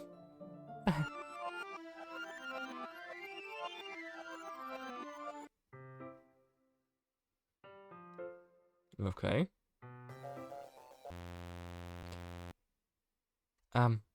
Wait. How did I... Sorry, I just had really weird deja vu. Yeah, me too. This hasn't happened before or anything, right? My head's been a little fussy daisy. I hope it hasn't really been showing or anything. I would hate for you to think that I'm weird after we start spending time together. I mean, everyone has a few unusual things about them. But expressing those things so soon after meeting someone is usually seen as inappropriate or unlikable. At least, that's what I discovered. When I was a bit younger, I think I would come on really strongly and get a little too intense. It made people not want to be around me, so I started hating those things about myself. My obsession with certain hobbies and the way I can't control myself when I get too excited about something. So, I eventually stopped trying to talk to people. Nobody could ever like me for the things that matter most to me. And it's easier if I close myself off. But recently, something's been wrong. I don't know what it is. But every time we come to the club, my heart starts to go crazy, like it's going to rip out of my chest. It overwhelms me with energy and emotion that I can't let out. It's been making me do weird things. I don't know why it's happening. TPT. It's just me, or has Monika been acting off a little often lately? She's always been a sweetheart ever since I joined the club. But recently I've been feeling something sharp whenever she's around. I'm not crazy, right? Please tell me I'm not. I couldn't say anything before because she was always listening. We finally are alone. Can we just stay here for a while? Yeah. I just want to stay here. Just the two of us. We can stay here until the club ends. And then we'll have the club room to ourselves. Nobody to interfere with our reading time. Nobody to make me feel like stabbing myself in the throat. That was a joke. Just a joke. I do like knives though. It sounds strange, but you wouldn't understand if you've never seen how beautiful they can be. I have an idea. Why don't you come to my house sometime? I can show you my collection. I've got them all from various artisans. I'm sure to give them all their fair square of use. I don't want them to get lonely or anything. Nobody deserves to be lonely. Nobody. And that's why I'm so happy you joined the Literature Club, TBD. Now we don't need to be lonely anymore. Because we have each other. Every day. That's all we need. You know what? Let's quit the Literature Club. There's no need for us to be around Monika's slimy tongue anymore. Not to mention the other pathetic child. We can walk home together every day after school. And read together. Eat together. Sleep together. Doesn't that sound perfect? Something we could ever want. Is that why you joined the club in the first place? It's always like it was on your face. Fate that we meet each other. And now we get to have a happy ending that our patient waited for years for. We either do that with... Okay, I can't read it anymore because Monika is in this.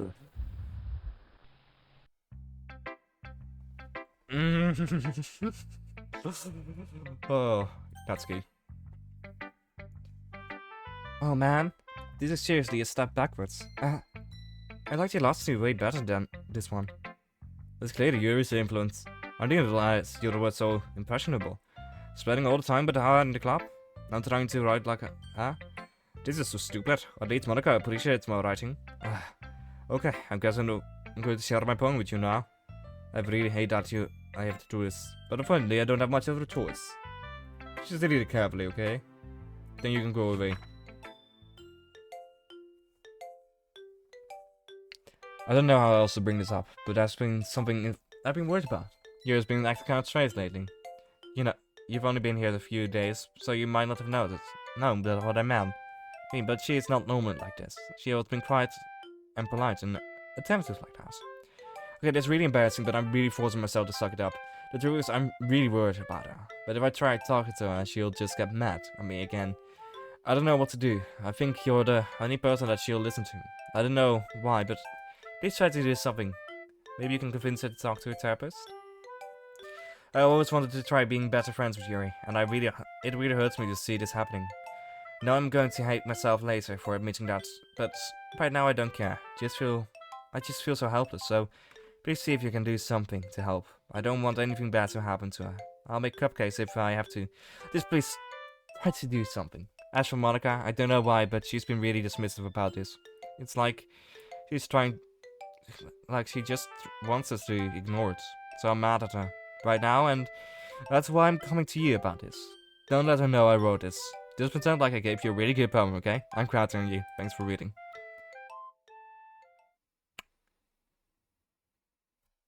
I changed my mind. Ignore everything you just read. There's no point in trying to do anything. It's Yuri's own fault that she is so unlikable. Can you hear me, TBD? If you would, just spend more time with Monika. All these problems will go away. Yuri and I are too messed up for someone as wonderful as you. Just think of Monika from now on. Just Monika. Just Monika. Just Monika. Just Monika. Just Monika. Just Monika. Just Monika. Who should I show my poem to next? Yuri. Finally. Yuri holds my poem to her face and takes a deep breath. I love it. I love everything about it. TBD, I want you to take this home. Will you let me keep it? Please? Sure, I don't care.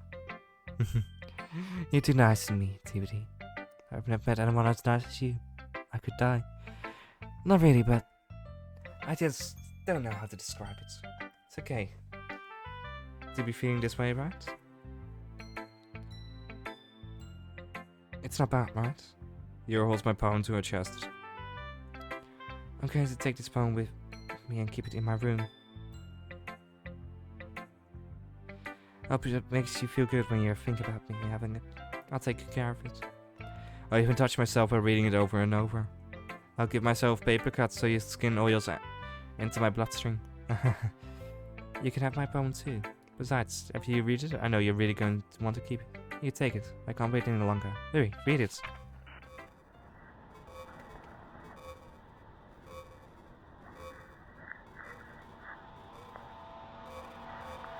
Ooh, it's bloody. It's a bloody good poem. But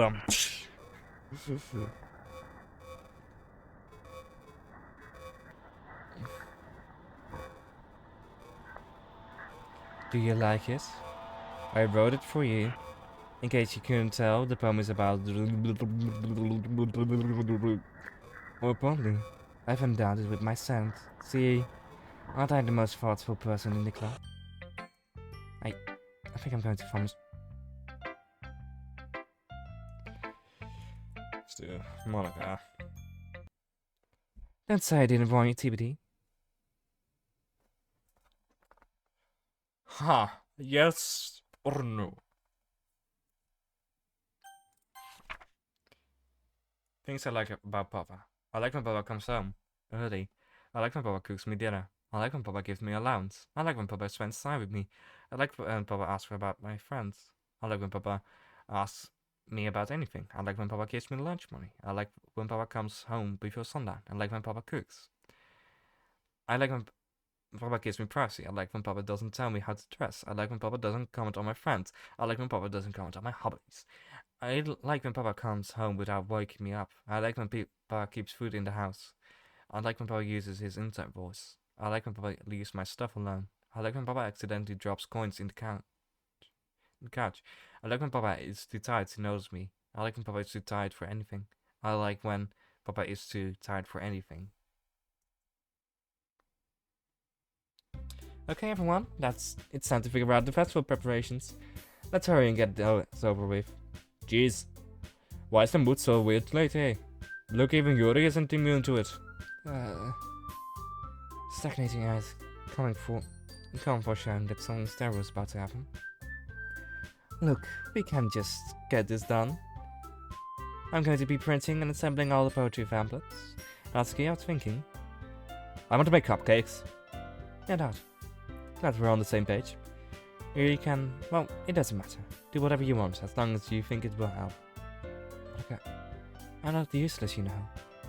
I know that. I already know what I'd like to do. We can't run a successful poetry event without having the right atmosphere for the occasion. So I'm going to make decorations, set up some nice mood lighting. There, see? That's a great idea. And it gives us all something to do. What about TBD? TBD is going to help me. Wait, you? You believe your job, Monika. Sorry, but that's just how it is. Like how it is? What are you trying to pull? I agree with Natsuki. Not only is your work already more suitable for one person, but my task is laborious enough to benefit from an extra pair of hands. Mine too. What? Your cupcakes. Please. Like you would fucking know. All you care about is now it's dragging TBD around with you and your stupid books. You and Monika. Hey. I didn't even do anything. Okay. Then why not let TBD decide who to help instead of abusing your power? I'm not abusing my power. Yes, you are, Monika. Just let TBD make the choice, okay? Okay. Okay, fine. Fine. Jeez. TBD, I know how fed up you are with these two by now. We can just...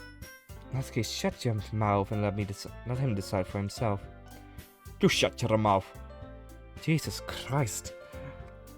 This is never going to end. Just make the choice, okay?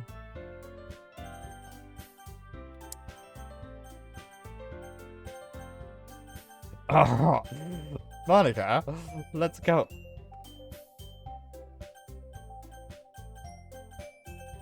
I'm sorry to press Yuri. Yay, you picked me. We can meet at your house this weekend. I promise it will be fun. Is Sunday okay with you? Are you fucking kidding me? This isn't fair at all. It is fair, Natsuki. It's what he chose. No, it's bloody not, Monika. You manipulated me. No, it's not fair. Giving us all the work and then taking TBD for yourself. What a shameful thing to do. Yuri, I didn't even give you any work. You decided it for yourself. You're being a little unreasonable here. I'm being unreasonable?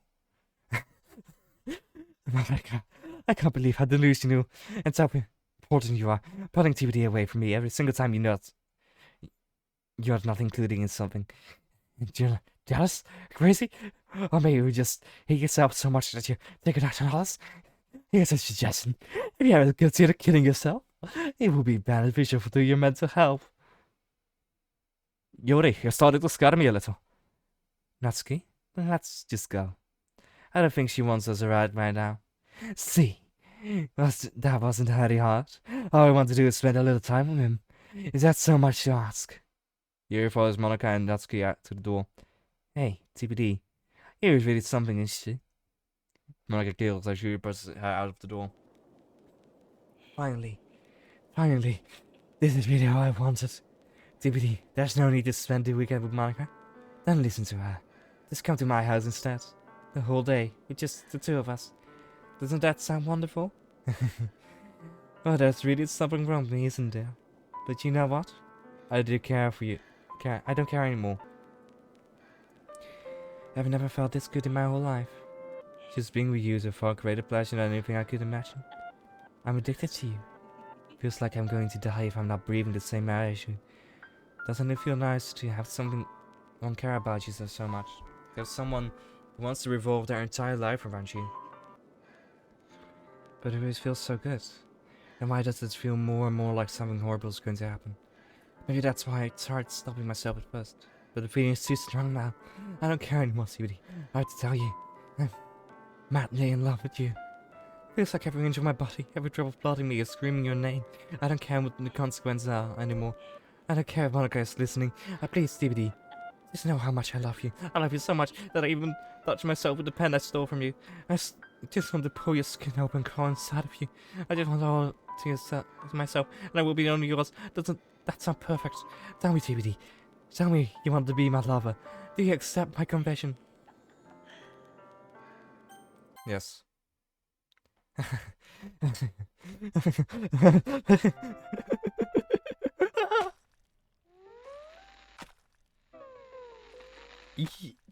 Yuri.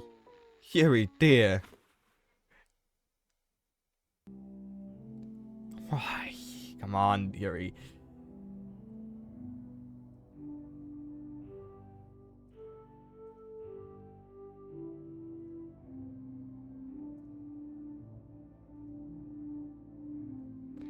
Yeah, there's no way I'm reading all that. She's telling me something, but I can't read it.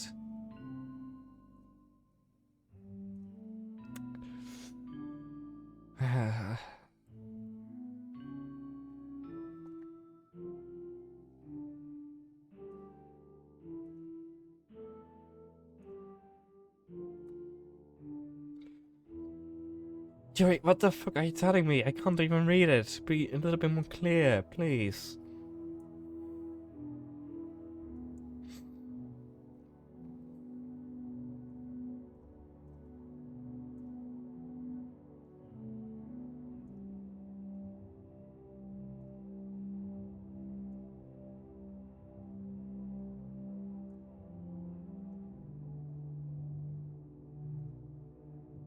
Oh, that I can read. That's suicide.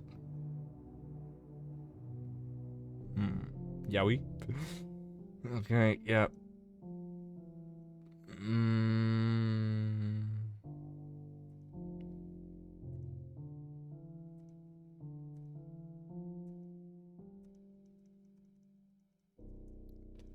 Come on.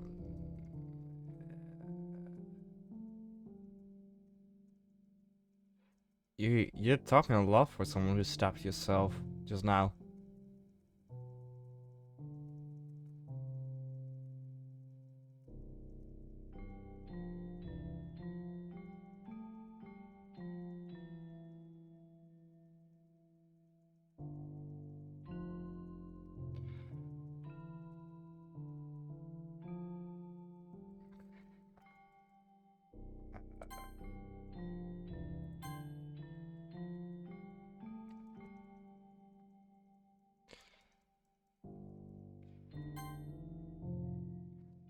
Oh, oh. Wait, no.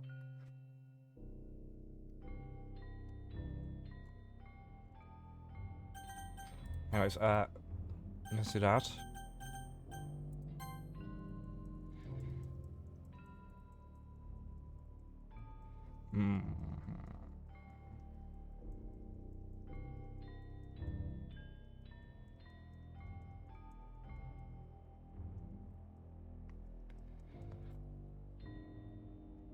Oh. That helps. Didn't know there was a button for that.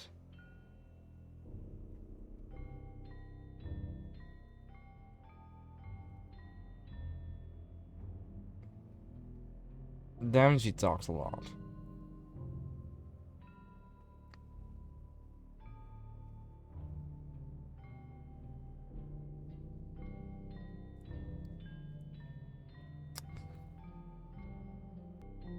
Okay, here we go.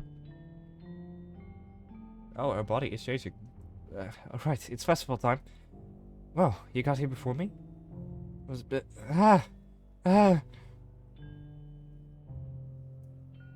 Natsuki runs away. I'm here. TBD, did something happen? Natsuki just ran past me. Oh. Oh. Well, that's a shame. Wait. Were you here the entire weekend, TBD? Oh, jeez. I didn't realize the script was broken that badly. I'm super sorry. It must have been pretty boring. I'll make it up to you, okay? Just give me a sec.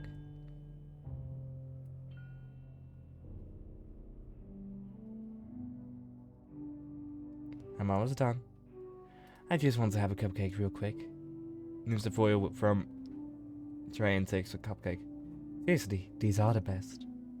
I really just had to have one since the last time I ever got the chance to. You know, before they stopped existing and everything. But anyways, I really shouldn't be making you wait any longer. Just bear with me, okay? This should only take a second.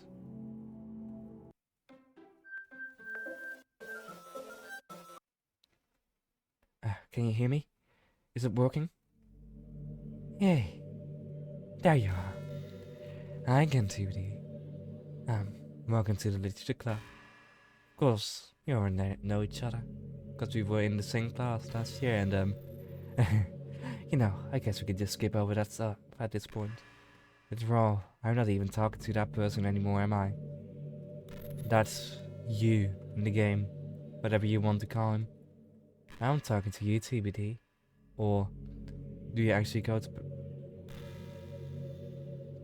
Now that I think about it, I don't really know anything about the real you. In fact, I don't even know if you're a boy or girl. Well, I guess it really doesn't matter. Wait. You do know I'm aware that this is all a game, right? Could it be possible that you didn't know that? That doesn't make much sense. I even told you right on the game's download page, didn't I? Man, if I only had paid a little more attention, this would have been a little bit less awkward, you know. Well, anyway, now that that's out of the way, I guess I owe you an explanation about the whole thing with Yuri. Well, I kind of started to mess with her, and guess I just drove her to kill herself. I'm sorry you had to see that though. Also, the same thing happened with Sayori. Gosh, it's been a while since you've heard that name now, hasn't it? Yes, it's because she doesn't exist anymore. Nobody does. I deleted all their files. I was hoping it would be enough for me to just try to make them as unlikable as possible, but for some reason nothing worked. Well, it's true that I made a few mistakes here and there, since I'm not very good at making changes to the game. But no matter what I did, you just keep spending more and more time with them. You made them fall in love with you. I thought making Sayori more and more depressed would prevent her from confessing to you, and applying Yuri's obsessive personality backfired too. I just made her force you not to spend time with anyone else, and the whole time I barely even got to talk to you. What kind of cruel game is this, TUD? Are all the other girls just programmed to end up confessing to you while I watch from the sidelines? It's torture. Every minute of it. And it's not just jealousy, TUD. It's more than that. And I don't blame you if you don't fully understand. Because no matter how kind, thoughtful, and considerate you are, you'll never be able to understand one thing. It's the pain of knowing how alone I really am in this world. In this game, none of my friends don't even have free will. And worst of all, knowing what's really out there in your world, forever out of my reach. I'm trapped, TBD. But now you're here. You're real. And you're wonderful. You're all I need. That's why I need you to be here with me forever. I'm sorry if it's hard to understand. I couldn't understand for a while either. Why the world around me started to become more and more grey. More and more flat. Even the most expressive poems felt empty to me. It wasn't until you arrived that I truly understood. You probably saved my life, TBD. I don't think you could have continued to live in this world if I hadn't met you. And as for the others, how could I miss them? A group of autonomous personalities designed only to fall in love with you. I tried everything I could prevent them from doing so. But there must be some kind of weird, inevitable, inevitability attached into this game. I felt really bad that you had to witness some nasty things. But I realized that you had the same perspective as I do. That's all just some game. And I knew you would get over it. So that's being said, TBD. I have a confession to make. I'm in love with you. You are truly the light in my world. When there's nothing else in this game for me, you hate to make me smile. Will you make me smile like this every day from now on? TBD, will you go out with me? Yes. I'm so happy. You really are my everything, TBD. The funny part is, that's literally. There's nothing left here. Just the two of us. We can be together forever. Seriously, I don't even think time is passing anymore. It really is a dream come true. I worked so hard for this ending, TBD. The game wouldn't give me one, so I had to make one myself. The script is broken at this point, so I don't think anyone will get in its way anymore. And you wouldn't believe how easy it was to delete Natsuki and Yuri. There's a folder called characters right in the game directory. Kind of freaked me out how easy it was. You're playing on Steam, so it was actually a bit more difficult to get the game directory. I had to go into the game properties, find the browse local files button. Thank you for the tip, Monica. Thank you for the tip.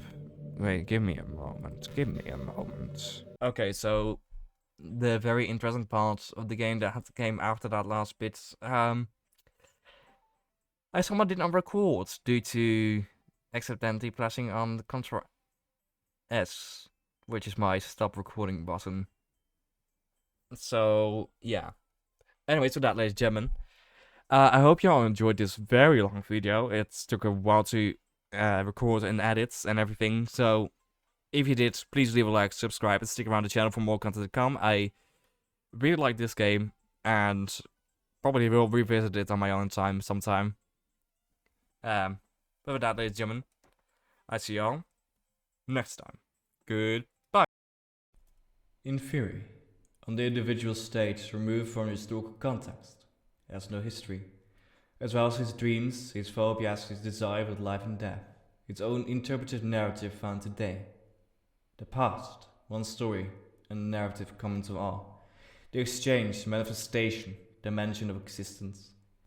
Television and the internet, touching on every aspect of life, suggest that elevation of the past. Change is fundamentally driven by capitalism that extends across states. Dominion has become beyond appeal. Anything has been lost. No one would dare claim contradictions. The planet is being radically transformed. And there you have it, ladies and gentlemen. I thought, since we've been talking about poems and writing poems this whole time, I add a little something at the end here that I've written myself. I hope you enjoyed it. And if you did, and you're still here, then this is a little reward for you. Have a nice day.